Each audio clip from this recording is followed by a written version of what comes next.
आध्यात्मिक ज्योतिष चैनल के सभी दर्शकों को नमस्कार। सर्वप्रथम मैं भगवान तथा परमपिता परमेश्वर से प्रार्थना करता हूं कि आपका जीवन सुखी और मंगलमय हो और आप अपने जीवन में निरंतर प्रगति करते रहें। आज हम इस वीडियो में चर्चा करेंगे सूर्य के सिंह राशि में गोचर का मेषादि राशियों पर क्या प्रभाव रहने वाला है। तो वीडियो प्रारंभ करने से पूर्व मैं आप लोगों से निवेदन करना चाहूँगा कि आप मेरे YouTube चैनल आध्यात्मिक ज्योतिष को सब्सक्राइब कीजिए, वीडियो को लाइक और शेयर कीजिए और नोटिफिकेशन बेल को आप ऑन कर लीजिए ताकि जब भी मैं चैनल पर वीडियो अपलोड करूँगा तो आप तक सूचना पहुँच जाएगी। दूसरा, मैं आपको यहाँ पर पुनः स्मरण कराना चाहूँगा कि सूर्य के इस गोचर का सर्वाधिक प्रभाव उन जातकों पर होगा जिनको या तो सूर्य की महादशा चल रही होगी या सूर्य की अंतर्दशा चल रही होगी या सूर्य का प्रत्यंतर चल रहा होगा। इसके अतिरिक्त जो अन्य जातक हैं उन पर इसका प्रभाव थोड़ा कम हो जाएगा। अब हम वीडियो प्रारंभ करते हैं। सर्वप्रथम हम बात करते हैं काल पुरुष की प्रथम राशि मेष राशि के बारे में। देखिए, आपके सूर्य का जो गोचर हो रहा है ये पंचम भाव में गोचर हो रहा है। तो पंचम भाव में गोचर होने की वजह से, क्योंकि पंचम भाव आपका बुद्धि का है, आपके स्किल का है, तो आप किसी नए स्किल की तरफ जा सकते हैं और आपको कोई पुरस्कार मिल सकता है। इसके साथ ही साथ आप नई विधा को सीखने में, या फिर हो सकता है वो प्रोफेशनली आपको एडवांसमेंट करे या फिर आपको अपलिफ्टमेंट की तरफ लेके जाए, ऐसा हो सकता है। और संतान को भी आपकी कोई प्रसिद्धि या उनका नेम और फेम होने की समय संभावना है। लेकिन यहाँ पर आपको एक चीज़ का ध्यान रखना पड़ेगा कि जो आपका लव रिलेशनशिप में जो लोग हैं उनको थोड़ा सा यहाँ पर ध्यान रखने की आवश्यकता है कि जो ईगो क्लैशेज आपके बीच में, पार्टनर के बीच में हो सकते हैं। दूसरा, यहाँ पर वो लोग जो स्पेकुलेशन में, यानी मैं कहूँगा शेयर सट्टे या इस तरीके के कार्य करना चाहते हैं या आप सोच रहे हैं, तो इस समय थोड़ा सा आपको अलर्ट होने की आवश्यकता है। अति जोखिम लेना इस समय आपके लिए लाभदायक नहीं होगा। अब हम बात कर लेते हैं काल पुरुष की द्वितीय राशि वृष राशि के बारे में। देखिए, वृषभ राशि के चतुर्थ भाव में इस समय सूर्य गोचर करेंगे। तो चतुर्थ भाव में गोचर होने की वजह से देखिए, आप प्रॉपर्टी में इन्वेस्टमेंट कर सकते हैं, आप नया व्हीकल ले सकते हैं, घर को आप रेनोवेट कर सकते हैं। इसके साथ ही साथ क्या हो सकता है कि आपकी जो माताजी हैं उनको नेम एंड फेम या फिर पुरस्कार मिल सकता है, और माताजी के साथ आपके ईगो क्लैश हो सकते हैं। यानी कि आपका जो घर का माहौल है उसमें कहीं ना कहीं अहंग टकराव की वजह से एक थोड़ा सा जो पीस ऑफ माइंड है वो आपका गड़बड़ा सकता है। तो इसको आपको बैलेंस लेकर के चलना पड़ेगा। देखिए, आपको कार्यस्थल पर रिस्पॉन्सिबिलिटी इस समय मिल सकती है और कार्यस्थल पर आपका जो परफॉर्मेंस है वो अच्छी रहने वाली है। अब हम बात कर लेते हैं कालपुरुष की तीसरी राशि मिथुन राशि के बारे में। देखिए, इसमें जो सूर्य हैं वो आपके तृतीय भाव में गोचर कर रहे हैं। तो तृतीय भाव में गोचर करने की वजह से जो आपका पराक्रम है, जो आपका आत्मविश्वास है, वो इस समय बढ़ा रहने वाला है। और जो लोग मीडिया से जुड़े हुए हैं या राइटिंग के फील्ड में हैं या पत्रकारिता के क्षेत्र में हैं, उनके लिए ये बहुत अच्छा समय है। यानी कि इन क्षेत्रों से जुड़ करके आपको इस समय पुरस्कार मिल सकते हैं। यानी कि सेमिनार, या मैं कहूँगा कि जो आपका कम्युनिकेशन स्किल है इस समय निखर के आने वाला है। छोटी छोटी आपकी यात्राएं हो सकती हैं और वो यात्राएं आपके प्रोफेशनली आपको मोटिवेट करेंगी और आपके प्रोफेशन के लिए वो लाभदायक भी इन फ्यूचर सिद्ध होंगी। मतलब, और दूसरा यहाँ पर आपको एक चीज़ का ध्यान रखना है कि जो भी आपके यंगर सिबलिंग हैं, छोटे भाई बहन हैं, उनके साथ आपके ईगो क्लैश हो सकते हैं। यानी कि अहंग के टकराव से आपको बचना है। अब हम आपको बात करते हैं काल पुरुष की चौथी राशि कर्क राशि। देखिए, आपका जो सूर्य है इसमें गोचर कर रहे हैं द्वितीय भाव में। तो द्वितीय भाव में गोचर करने की वजह से जो आपकी वाणी है वो वाणी ओजस्वी होगी और वो वाणी प्रभावशील होगी, और उस वाणी से आपके मैं कहूँगा कि कार्य होंगे बड़े बड़े। आपका जो परिवार में है उसमें आप इन्वेस्टमेंट की तरफ जा सकते हैं अपनी वाणी के द्वारा। आपको, अगर आपको जैसा काम करते हैं तो वहाँ से आपको पुरस्कार भी मिल सकते हैं। इसके साथ ही साथ आपके परिवार को प्रसिद्धि मिलने की संभावना है। अगर आपका कोई पैसा अटका हुआ है, फंसा हुआ है, तो वो इस समय आने की संभावना है। लेकिन यहाँ पर एक चीज़ और है कि जो आपकी वाणी है, अगर उसमें कहीं अहंग झलक गया तो उस वाणी की वजह से प्रॉब्लम हो सकती है। अगर आप पैसे को एक्यूमुलेट करने में या कहीं इन्वेस्ट करने की तरफ जा रहे हैं तो उसमें थोड़ा सा आपको एनालिसिस कर लेना चाहिए, क्योंकि यहाँ से सूर्य सीधे अष्टम भाव से संबंध बनाते हैं। तो आपकी प्लानिंग जो है वो, अगर आपने प्रॉपर एनालिसिस के साथ नहीं किया तो फिर वो प्लानिंग आपकी खटाई में पड़ सकती है। परिवार में ईगो क्लैशेस होने की भी एक पॉसिबिलिटी दिख रही है। दूसरा, आपको यहाँ पर अपनी, देखिए, आपको कंजक्टिवाइटिस या जो आई फ्लू या इस तरीके की समस्याएं होती हैं, आंखों से रिलेटेड हो सकती हैं। दूसरा, यहाँ पर आपको अपनी फूड हैबिट जो है आपकी, उनसे मैं कहूँगा कि बचना चाहिए। यानी कि बहुत ही ज़्यादा ऐसा जो पित्त बढ़ाने वाला या इस तरीके का खाना है, उस खाने को आपने अवॉइड करना चाहिए। अब हम बात करते हैं काल पुरुष की पांचवी राशि सिंह राशि के बारे में। देखिए इस समय सूर्य जो है आपके प्रथम भाव यानी लग्न में गोचर कर रहे हैं, तो लग्न में गोचर करने की वजह से इस समय आपका आत्मविश्वास बढ़ा रहेगा और आपका जो व्यक्तित्व है वो प्रभाव पूर्ण रहेगा। समाज में आपको मान सम्मान मिलेगा, यानी कि जो आपका एक ऑरा है वो इस समय एक अलग ही लेवल पर होगा। लेकिन यहाँ पर जब सूर्य स्थित होते हैं तो ये आपके मतलब कुल मिलाकर के ये अच्छी स्थिति है। लेकिन यहाँ पर एक चीज़ और होता है कि जब लग्नेश का संबंध लग्न से बनता है तो आदमी अपने को बहुत ज़्यादा महत्व देने लग जाता है। तो अगर आपको ऐसी आदत है आपकी मतलब सेल्फ को बहुत ज़्यादा महत्व या अपने को बहुत ज़्यादा महत्व इंपॉर्टेंस देने की प्रवृत्ति है तो आपको बचना चाहिए। और यहाँ से फिर क्या हो सकता है कि अगर आप जीवन साथी के साथ आपके मतभेद हो सकते हैं, या अगर आप पार्टनरशिप में साझेदारी में कोई काम कर रहे हैं तो वहाँ भी आपके इस समय मतभेद होने की संभावना है। तो मुझे लगता है कि जो आपका व्यक्तित्व तो बिल्कुल निस्संदेह प्रभावपूर्ण रहेगा और उसमें आपको पुरस्कार मिल सकते हैं। समाज अगर आप सोशली बहुत ज़्यादा एक्टिव हैं तो उसमें आपको खुद इस चीज़ को आप अनुभव करेंगे। बट यहाँ पर एक चीज़ को आपको ध्यान रखना है कि अगर आप पार्टनरशिप में कोई काम कर रहे हैं या फिर पार्टनर के साथ जो भी जीवन साथी आपका है जी उनके साथ आपके ईगो क्लैश होने की एक संभावना दिख रही है, तो इसलिए आपको इसको अवॉइड करना चाहिए। अब हम बात कर लेते हैं काल पुरुष की छठी राशि कन्या राशि। देखिए आपके जो सूर्य हैं इस समय द्वादश भाव में गोचर कर रहे हैं, तो 12वें भाव में गोचर करने की वजह से क्या है कि आपके खर्चे सडनली बढ़ सकते हैं, है ना। आपको स्वास्थ्य से संबंधित प्रॉब्लम इस समय हो सकती है। सडनली आप मेडिटेशन या ऑकल्ट की तरफ जा सकते हैं और एक आइसोलेट यानी कि आपको अकेलापन आपको महसूस हो सकता है। नींद से रिलेटेड आपको इश्यूज हो सकते हैं। लेकिन जब यहाँ पर सूर्य होंगे तो देखिए एक तो आप इन्वेस्टमेंट की तरफ जा सकते हैं, फॉरेन लैंड या विदेश से आपका संबंध बन सकता है, वहाँ से आपको पुरस्कार प्राप्त हो सकते हैं अगर आप पहले से कुछ काम करें। जिनका इंपोर्ट एक्सपोर्ट का कुछ काम है तो वहाँ पर भी आपको लाभ होगा। लेकिन यहाँ पर आपको एक चीज़ का और ध्यान रखना है, आपने व्यय है या आपका इन्वेस्टमेंट है या कुछ भी आप पैसे को रिलेटेड आप कुछ काम कर रहे हैं, तो यहाँ पर आपको सोच लेना है कि दिखावे के चक्कर में आपने उस काम को नहीं करना है। यानी कि कोई खर्चा या कोई इन्वेस्टमेंट अगर आप दिखावे के लिए कर रहे हैं तो उसको मैं कहूँगा कि आप 10 बार सोच लीजिए। हाँ, अगर आपको नीड है, ज़रूरत है तो फिर आप उसमें जा सकते हैं। इसमें गवर्नमेंट से रिलेटेड आप किसी चीज़ में स्कीम में या उसमें भी आप इन्वेस्ट कर सकते हैं। यहाँ पर आपको क्या करना है, देखिए स्वास्थ्य से संबंधित जो भी आपको दिक्कत है तो जैसे आप मेडिटेशन और वो उससे भी आपका जुड़ाव हो सकता है, तो ये वैसे इस चीज़ के लिए बहुत अच्छा योग है। अब हम बात कर लेते हैं काल पुरुष की सातवीं राशि तुला राशि के बारे में। देखिए इस समय जो सूर्य हैं वो आपके गोचर करेंगे एकादश भाव में। तो एकादश भाव क्या है, सोशल सर्कल है, एनजीओ है।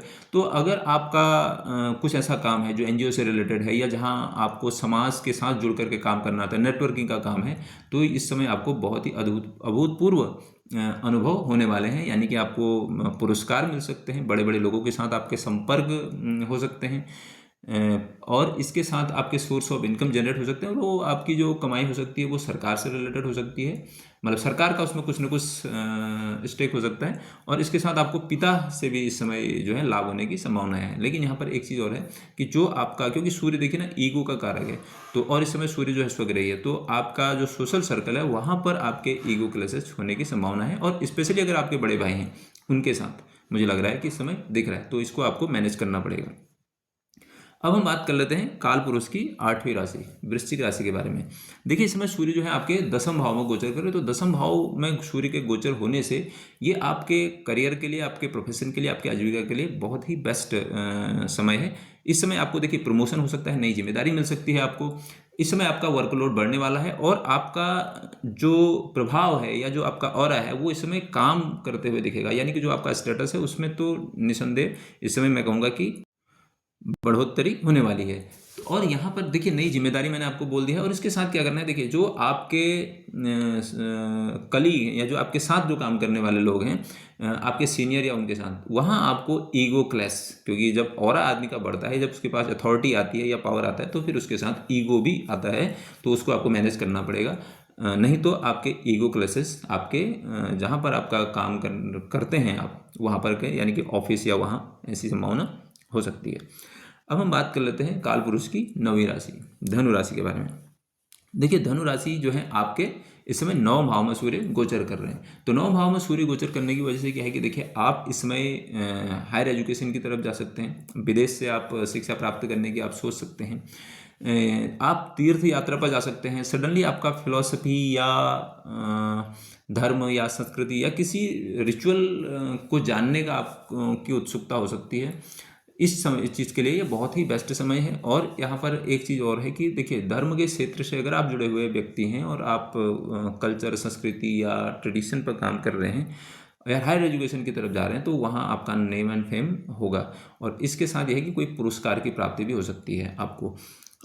यहाँ पर आपके जो क्लैसेज होंगे, ईगो क्लैसेज होंगे, वो हो सकते हैं आपके पिताजी के साथ और गुरु के साथ। तो यहाँ पर आपको मैनेज करने की आवश्यकता पड़ेगी।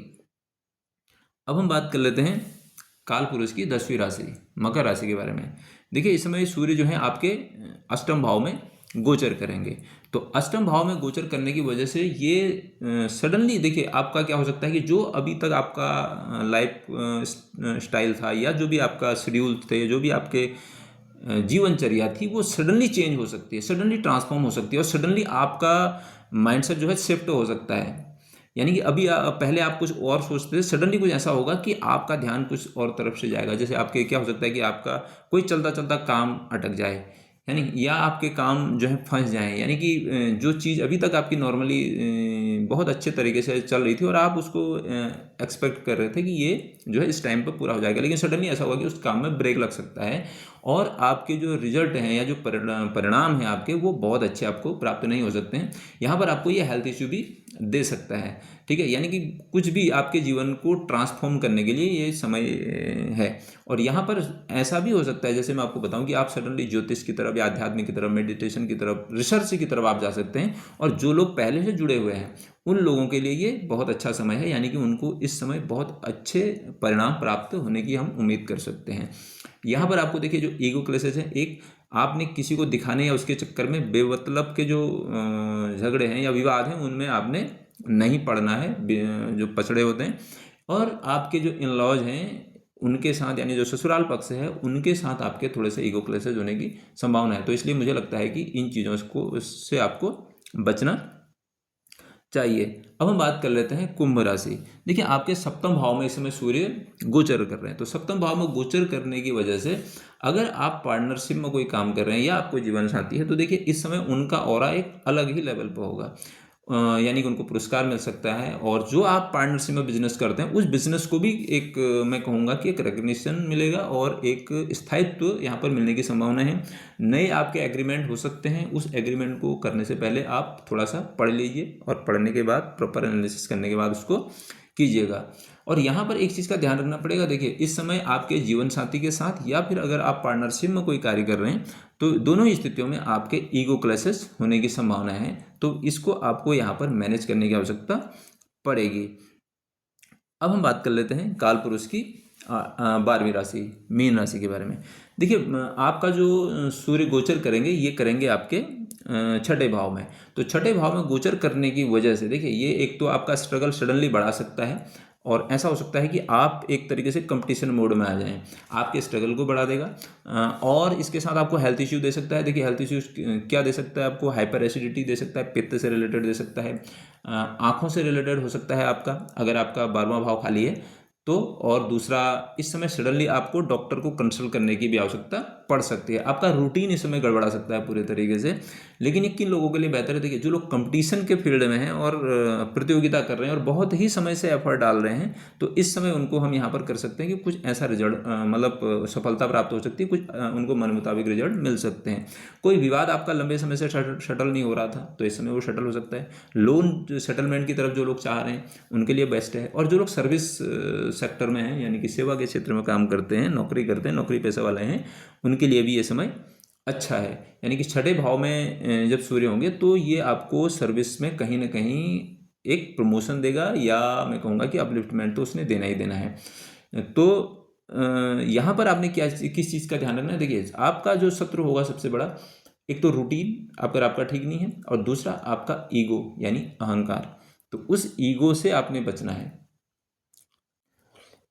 अब हम बात कर लेते हैं उपायों के बारे में। देखिए, सर्वप्रथम में तो मैं सारे जो एक जनरल उपाय हैं, सारे लोगों के लिए कॉमन है, मैं उन उपायों को आपको बताता हूँ। देखिए, सूर्य के जो उपाय है वो तो एक आप सूर्य नमस्कार कर सकते हैं, आदित्य हृदय स्तोत्र का पाठ कर सकते हैं, और इसके साथ ही साथ सूर्य को आप नित्य प्रति जल दे सकते हैं तांबे के पात्र से।